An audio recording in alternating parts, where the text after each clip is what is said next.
Hi everybody, this is Brenda from Braceways. How's everyone doing? Well, I'm all dolled up here for Valentine's so I can do this video. This video has to do with the little cookies that I made and the little cookie sandwiches that I showed y'all on a previous video. So I basically just wanted to touch base on what it was that I used. I'll explain how I did it. I'm not going to demonstrate how I went about doing all that because it takes too long, and for some reason my camera just doesn't want to take too long of a video, and I don't know how to splice videos yet, guys, to put parts together, so bear with me. So I did make the cookies. I finished painting them last night and decorating them and everything, and I will show them to you before I put them on my tablescape. So first of all, let me just say what it was that I did use in order to make my cookies. So to start off, I used my Crayola modeling clay. I buy this at Walmart. It's usually like about $25, maybe a little bit more sometimes. It just depends. But you get 4 packages that are pretty big, and you get a lot of this foam clay. So this is what I use, the Crayola Magic white modeling clay. And all I did was that I took my cookie cutters that I had been buying through the years from Walmart actually, and a couple that I had gotten from my mother. So I had these 2 shapes here, and I think I bought these for like $1 to maybe 50 cents around there at Walmart. They usually had them, you know, where they had the Valentine stuff, or you could find them at in the cake aisle.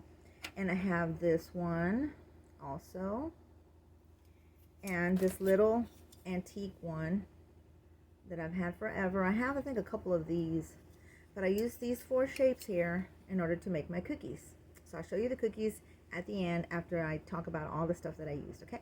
Okay, so you got your cookie cutters, and all I did was I rolled out with my, rolling pin, my modeling clay to the thickness that I wanted, which was about so thick.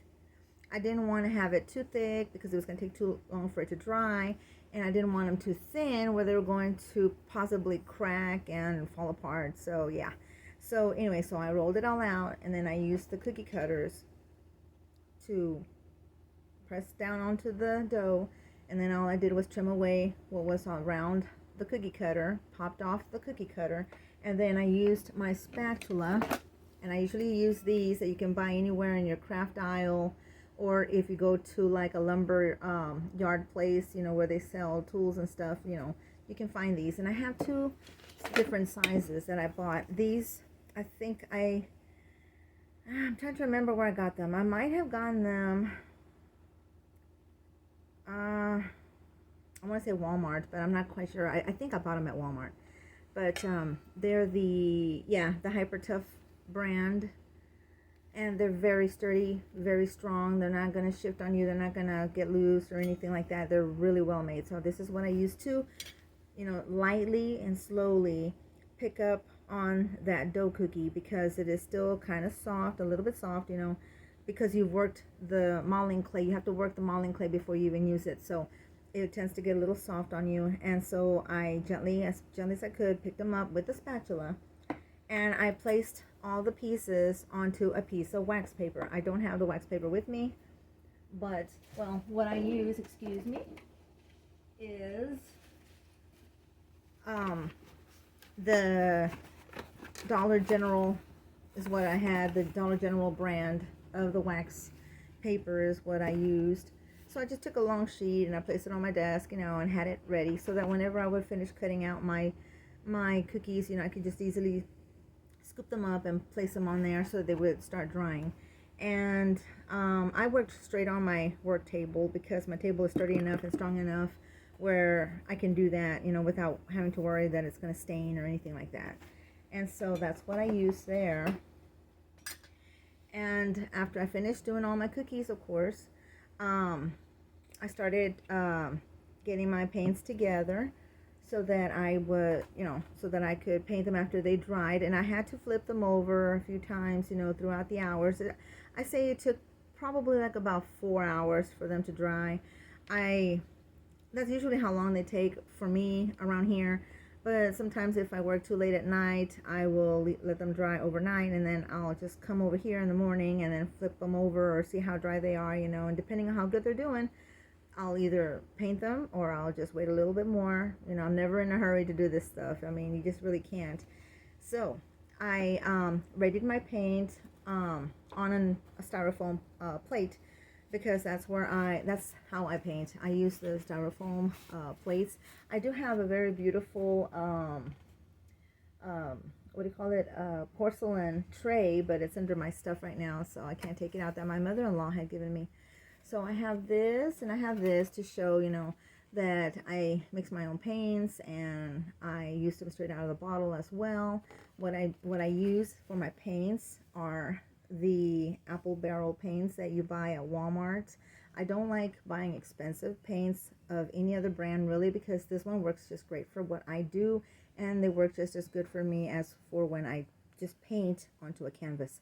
Now, for this shade of pink right here, this salmony looking color one, I basically just took a whole bunch of white, and I ended up just adding maybe, it was like, I think, well, I'm not very good at saying, you know, how much my measurements were, because I don't measure. I just basically eyeball everything, and I know how much I need, and that's all there is to it. So I took some of my paint, and all you have to do is just start with your white and then start adding gradually your red, and I use a crimson apple barrel until you get that shade right there.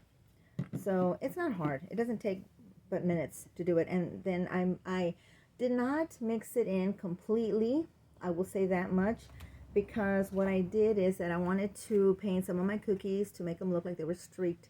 So I wanted the marbleizing going on of the white and the red. So I did not fully mix it until later, when I wanted to use the same color but make it more there, you know, that I went back with my brush and I mixed it all in to get this color right here. And these all right here are colors that I just basically got out of the bottle, which is your crimson for the red. And let me see here. I think I put back all my paints that I was using yesterday. I ended up using the pink eraser, which I think is this one right here. I used the fuchsia, which is this one down here. And I used the cameo pink, which is this one right there. So there you go. So I had those as my pink colors and my red that I wanted to use for the cookies. Okay, so then what I did is I was wondering, you know, what to do first of all with my cookies. I wasn't quite sure what theme I wanted to go with and everything, and then of course it dawned on me, oh, nautical. So what I did is that I ended up covering up my paint, because, well, you technically are supposed to do your paint right after you're done doing your cookie, but I wasn't quite sure what I wanted to do with my cookies. So what I did is that I went back and I ended up using these little molds here that Rob had gotten for me, and I popped out some of the molds. I did 2 of those, and I think 2 of these, and 2 of this one, and 2 of this star right here. And those were the ones that I used on top of my cookies. And all I did was that I took a little bit of my modeling clay that I had already worked and everything, and I just ended up, you know, sticking it a small little piece, you know, big enough and deep, you know, to just fill up all the little grooves and gaps that are inside the mold here. And I didn't leave that much of an excess on the edges. I tried not to. If there was a little excess on there, because I couldn't tell how far out the shell was, or like the starfish, and it was a little hard to do, I just let it stay over, and then you know, come on out or whatever, pressed it, and then I popped it out, right, because these things are real flexible, so they'll pop out gently. You have to pull them out gently. Sometimes you pull a little too hard and they get a little distorted, but you can fix it or start over and do it again. Either way, it'll come out. Anyways, I popped them out, and then I took that little mold just straight out of this mold, and I just pressed it onto the centers of my cookies, or where I wanted to put them, and they adhered very well, because since both the cookie and the little shells were both still on the wet side, they were able to mesh together. So you didn't have to use any glue or any water, because it already has water in there. So you didn't have to use anything to make them stick. So I just gently pressed you know, down on the edges and on the tops of all the shells and everything, and there they were.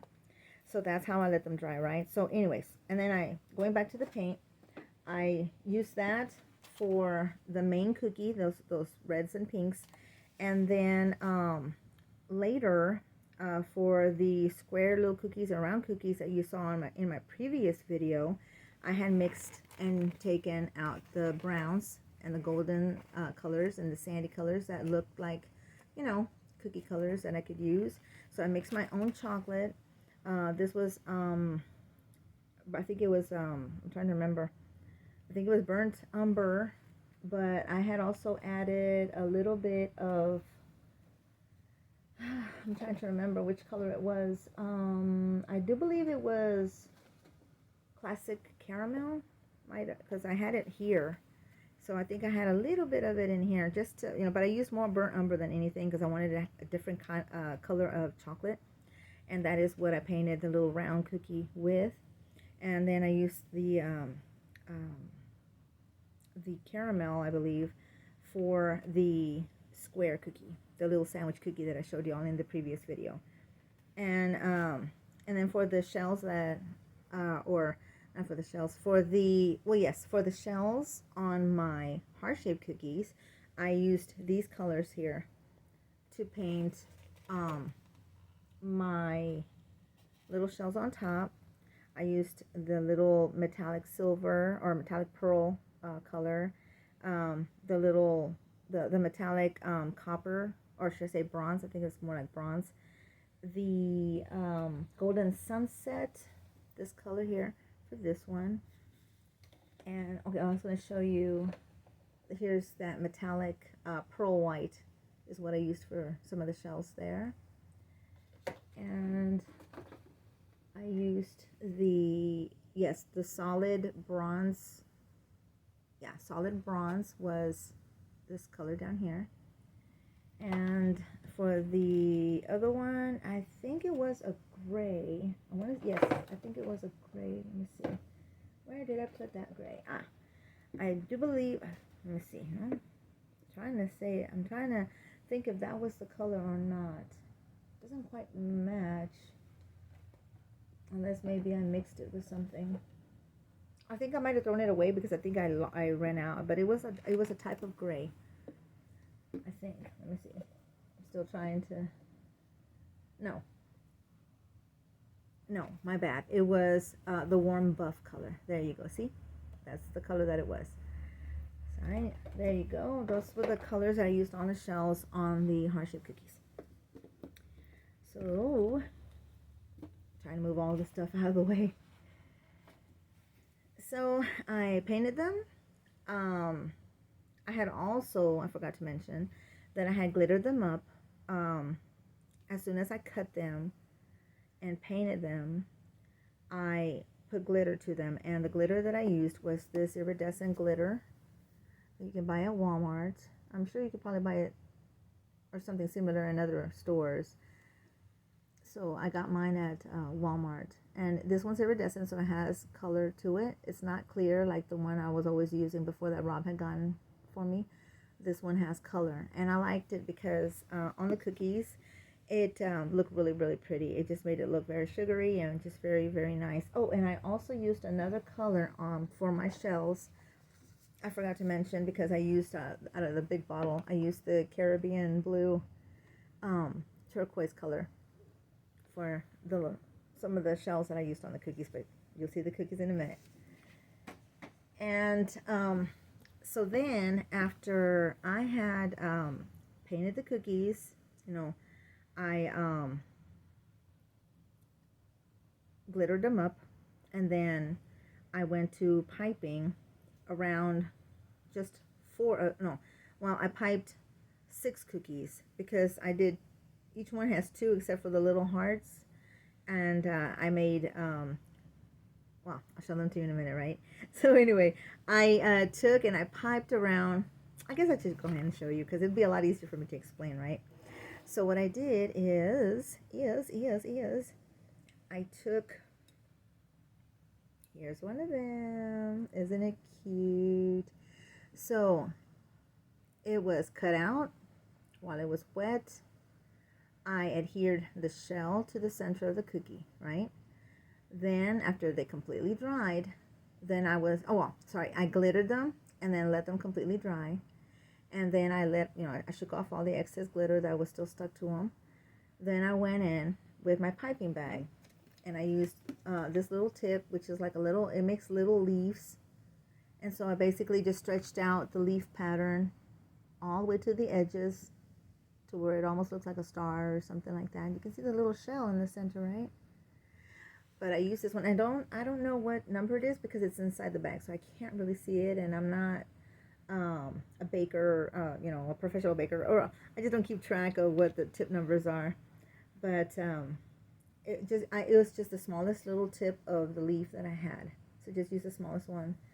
I suppose you could use others, you can decorate them however you want, guys. I'm just showing you what I did with mine. And my spackling is the DAP Fast and Final Lightweight Spackling. Now this I've had to get at Lowe's in San Antonio because I cannot find it in Uvalde, guys. Seriously, you can only find the itty bitty little ones at Dollar Tree. I don't even go to Dollar Tree. The Dollar Tree, it's not to my liking that much, and I can't. And it's different. People complain that it's gray and this and that, and I've tried that before because I did buy it there once and I didn't like it. So I wanted the pure white spackling. So luckily I was able to find it at Lowe's when my son took me out to shop. So I got two of these nice little, let me see, yeah, gallons of the spackling. And it's lightweight, it's pure white. It has a scent to it, but it's not a problem for me. I can take it, and it's just wonderful. It's wonderful, but like with any spackling, I have a problem piping it out of the bag if it does not have a color to it. So it's still being a pure white. If I want to pipe it and I want to put it in a piping bag, I have got to mix it up first with a little bit of white acrylic paint. And that's where my apple barrel white comes in. And so all I do is just add a little bit to my bowl where I'm mixing my paint, right? And I mix it very well in there, and then I'll scoop it into my piping bag, and I'm ready to go. And so yes, here's one of them. Now I did not do the backs, and I don't know if I will, because I may or may not do something else with these. I don't know. If I don't, then I can always go back and I can